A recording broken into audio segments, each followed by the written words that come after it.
Share বাজার যে একটু বেড়েছে এটা সুখবর নিশ্চয়ই, তবে এই বাড়া দিয়ে শেয়ার বাজার চাঙ্গা হবে না। এটা হচ্ছে ইংরেজিতে বলে কসমেটিক। আমি এই বাড়াতে যে কিছু হয়ে গেছে এটা বলতে চাই না। এটা হচ্ছে হয়তো কনফিডেন্স বেড়েছে, জনগণ একটা গণতান্ত্রিক সরকার আসছে, আর বিএনপির উপর সবসময় জনগণের, বিশেষ করে অর্থনৈতিক ম্যানেজমেন্টে বিএনপি সবসময় ভালো করেছে, কত জনগণের আস্থার কারণে হয়েছে। কিন্তু এই বাড়াটা আমি বাড়া বলবো না, এটা হচ্ছে একটা কসমেটিক বাড়া।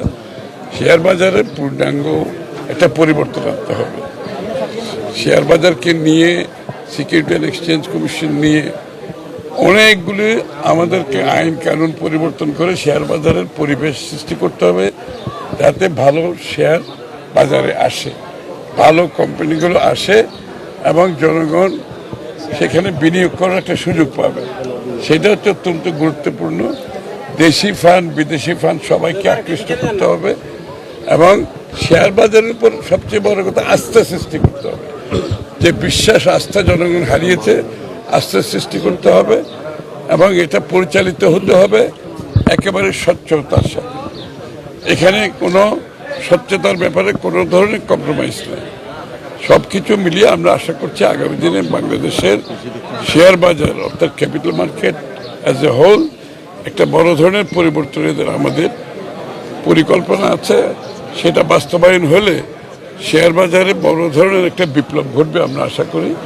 এবং শুধু শেয়ার বাজারে বিনিয়োগকারী শেয়ার বাজার না, তার সাথে বাংলাদেশের সার্বিক ব্যবসা বাণিজ্য শিল্পের বিনিয়োগ একটা বড় আকারে বৃদ্ধি পাবে, যার ফলে কর্মসংস্থান সৃষ্টি হবে, রপ্তানি বাড়বে, প্রোডাকশন বাড়বে এবং দ্রব্যমূল্যের একটা স্থিতিশীলতা আসবে।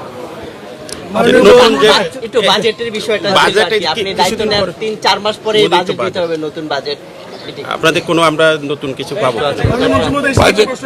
এলজিডি সূত্রে আমরা জানতে পেরেছি অন্তর্বর্তীকালীন সরকার গত চট্টগ্রামের জন্য 14টি বিভিন্ন উপজেলার জন্য 2000 কোটি টাকা বরাদ্দ দিয়েছে। এটা কি এক না এক পর্যন্ত গিয়েছে, এটা কি স্বাভাবিকভাবে যাবে নাকি এখন আবার পরিবর্তন হবে? এটা তো মাত্র বসলাম কি করবো ওটা নিয়ে। আচ্ছা, আপনি বাজেট নিয়ে একটা শেষ করে প্লিজ। বাজেটটা এই যে আপনি নতুনত্ব কি থাকবে এই বাজেটে আমাদের একটু জানান। না, বাজেট তো আমরা গতানুগতিক বাজেট করতে চাচ্ছি না। আমরা চাচ্ছি বাংলাদেশের বাজেট এমন হতে হবে যে যেখানে বাংলাদেশের জনগণ বাংলাদেশের অর্থনীতিতে সকলে অংশগ্রহণ করার একটা সুযোগ থাকে, একটা লেভেল প্লেইং ফিল্ড থাকতে হবে। এবং এই বাজেটের পরিপ্রেক্ষিতে বাংলাদেশের উন্নয়ন অর্থনীতির সুফল বাংলাদেশের জনগণের সকল জনগণের কাছে পৌঁছতে হবে। এটাই হবে টার্গেট। কোনো পৃষ্ঠপোষকতার রাজনীতি আর চলবে না। কোনো সুযোগ সুবিধা দানকারী যারা এতদিন সুযোগ নিয়ে বাকি জনগণকে বঞ্চিত করছে সেটা আমরা করতে চাই না। আমরা চাই এমন বাজেট হবে যেখানে জনগণের আগামী দিনের বাংলাদেশের অর্থনীতিতে অংশগ্রহণ করার সুযোগ সৃষ্টি হবে এবং অর্থনীতির সুফল, উন্নয়নের সুফল বাংলাদেশের সাধারণ মানুষের কাছে পৌঁছতে হবে। এবং সেইভাবে আমরা বাজেট প্রণয়নে সেটা হবে আমাদের প্রথম দায়িত্ব, সেটা নিশ্চিত করা। আপনি তো 180 দিনের আপনাদের পরিকল্পনা, আপনার প্রথম কি হতে পারে মন্ত্রণালয়? চট্টগ্রাম নিয়ে একটা পরিকল্পনা। মেগা প্রজেক্ট হয়েছে, দুর্নীতিও হয়েছে, যে ঋণগুলা শোধের জন্য এই সরকারকে বড় চাপ সামলাতে হবে সামনে। এই জায়গায় আপনাদের পরিকল্পনা কি থাকবে? আর আপনারা কোনো বড় মেগা প্রজেক্ট বিগত সরকারগুলোর মতো নিচ্ছেন কিনা? না, এটা তো কঠিন একটা অর্থনৈতিক অবস্থা, যে জায়গায় আছে খুবই খারাপ অবস্থা আছে। যেখানে এখন দারিদ্রতা বাড়ছে, ইন্ডিকেটরগুলো যেভাবে দেখাচ্ছে, মানদণ্ড যেখানে দেখাচ্ছে দারিদ্রতা বাড়ছে, বিনিয়োগ কমছে, কর্মসংস্থান কমে যাচ্ছে, প্রাইভেট সেক্টর মূলধনের আমদানি কমিয়ে দিয়েছে, ঋণ কম নিচ্ছে, এগুলো সব মিলে অর্থনীতি খুব একটা খারাপ অবস্থায় আছে।